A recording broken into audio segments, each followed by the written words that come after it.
ಬರುತ್ತಿರುವುದೆಂದು ಭೂಮಿಯ ನೊಂದು ದುರ್ದೈವ, ಮೃತ್ಯು ಕುಣಿಯುತ್ತ ಲಿಹನು ಕೇಕೆ ಹಾಕುತ್ತಲೇ, ಸುತ್ತಿಪುದು ತಲೆಯ ನಾನು ದಿನದ ಲೋಕದ ವಾರ್ತೆ, ಎತ್ತಲಿದ ಕೆಲ್ಲ ಕಡೆ ಮಂಕುತಿಮ್ಮ.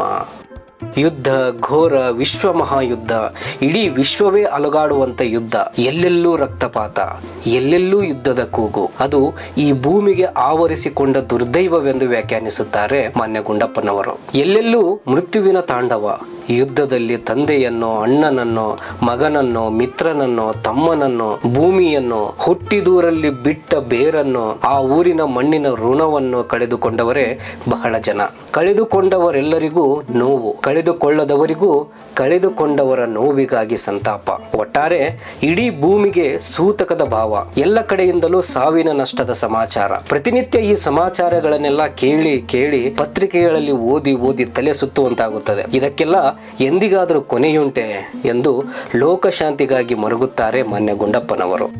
ಆ ಯುದ್ಧದಲ್ಲಿ ಗೆಲುವು ಯಾರದಾಯಿತು ಎಂದು ಯೋಚಿಸಿದರೆ ಗೆದ್ದದ್ದು ಮೃತ್ಯು, ಮತ್ತೆಲ್ಲರೂ ಸೋತವರೇ. ಆ ಯುದ್ಧದಲ್ಲೇ ಅಲ್ಲ, ಯಾವುದೇ ಯುದ್ಧವನ್ನು ನಾವು ಸೂಕ್ಷ್ಮವಾಗಿ ಅವಲೋಕಿಸಿದರೆ ಗೆಲ್ಲುವುದು ಮೃತ್ಯು ಮಾತ್ರ. ಮಿಕ್ಕೆಲ್ಲವೂ ಎಲ್ಲ ದೇಶಗಳು ಸೋಲುತ್ತವೆ, ಕೇವಲ ಮೃತ್ಯು ಗೆಲ್ಲುತ್ತದೆ. ಎರಡನೇ ಮಹಾಯುದ್ಧದ ಸಮಯದಲ್ಲಿ ಕ್ರೂರತ್ವಕ್ಕೆ ಒಂದು ಅಂತ್ಯವೇ ಇರಲಿಲ್ಲ, ಹಿಟ್ಲರನ ರಕ್ತದಾಹಕ್ಕೆ ಕೊನೆಯೇ ಇರಲಿಲ್ಲ. ಅದಕ್ಕೊಂದು ನಿದರ್ಶನವೆಂದರೆ ಸಾಬಿಬಾರ್ ಎಂಬಲ್ಲಿ ವಿಷಾನಿಲ ಘಟಕಗಳನ್ನು ನಿರ್ಮಿಸಿ ಶತ್ರು ದೇಶದ ಸೈನಿಕರಷ್ಟೇ ಅಲ್ಲ, ಸೆರೆ ಸಿಕ್ಕ ಸಾಮಾನ್ಯ ಪ್ರಜೆಗಳನ್ನು ಅಲ್ಲಿ ತಂದು ಶಕ್ತಿ ಇರುವವರನ್ನು ಹಲವಾರು ಕೆಲಸಗಳಿಗೆ ಕೆಲಸ ಮಾಡಲು ಹಚ್ಚಿ, ಕೆಲಸ ಮಾಡಲಾಗದ ಸ್ತ್ರೀಯರು, ವೃದ್ಧರು, ಮಕ್ಕಳು, ಹೀಗೆ ಎಲ್ಲರನ್ನೂ ಅಮಾನವೀಯ ಕ್ರೌರ್ಯದಿಂದ ಆ ವಿಷಾನಿಲ ಘಟಕದೊಳಗೆ ತಳ್ಳಿ ಕೊಂದು ಬಿಡುವ ಪರಮ ನೀಚತನವನ್ನು ಹಿಟ್ಲರ್ ತೋರಿಸಿದ್ದ. ಅದು ಕ್ರೌರ್ಯದ ಹಲವಾರು ಮಾರ್ಗಗಳಲ್ಲಿ ಒಂದಾಗಿತ್ತು. ಎಲ್ಲ ದೇಶಗಳು ಒಂದಲ್ಲ ಒಂದು ದೇಶದ ಪಕ್ಷವನ್ನು ತೆಗೆದುಕೊಂಡು ಇಡೀ ವಿಶ್ವವನ್ನೇ ವಿನಾಶದ ಅಂಚಿಗೆ ತಳ್ಳುವಂತ ಯುದ್ಧವನ್ನು ನಡೆಸಿದರು. ಜಪಾನಿನ ಮೇಲೆ ಬಿದ್ದ 2 ಅಣುಬಾಂಬುಗಳು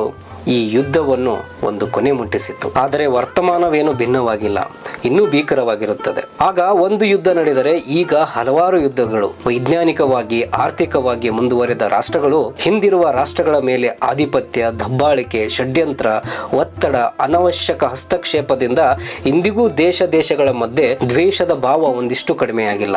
ಜಾತಿ, ಮತ, ಭಾಷೆ, ಎಲ್ಲೆ, ಗಡಿ, ಹೀಗೆ ಹೊಡೆದಾಟಕ್ಕೆ ಹಲವಾರು ಕಾರಣಗಳು. ತನ್ನ ಬಲದ ಕಾರಣ ಪರದೇಶಗಳಿಗೆ ಕುಂಟು ನೆಪ ಒಡ್ಡಿ ನುಗ್ಗಿ ಮಾರಣ ಹೋಮ ನಡೆಸಿ ಅಲ್ಲಿರುವ ಸಂಪತ್ತನ್ನು ಲೂಟಿ ಮಾಡುವ ಪ್ರವೃತ್ತಿ ಸರಿಸುಮಾರು 3000 ವರ್ಷಗಳ ಹಿಂದೆಯೂ ಇತ್ತು, ಇಂದಿಗೂ ಇದೆ.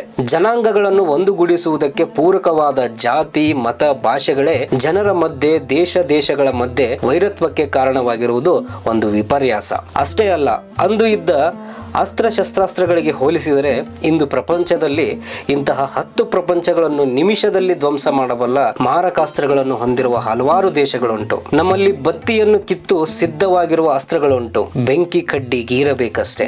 ಸಮಗ್ರವಾಗಿ ಇದನ್ನೆಲ್ಲ ಸೇರಿಸಿ ದುರ್ದೈವ ಅಂತ ಹೇಳ್ತಾರೆ ಮಾನ್ಯ ಗುಂಡಪ್ಪನವರು.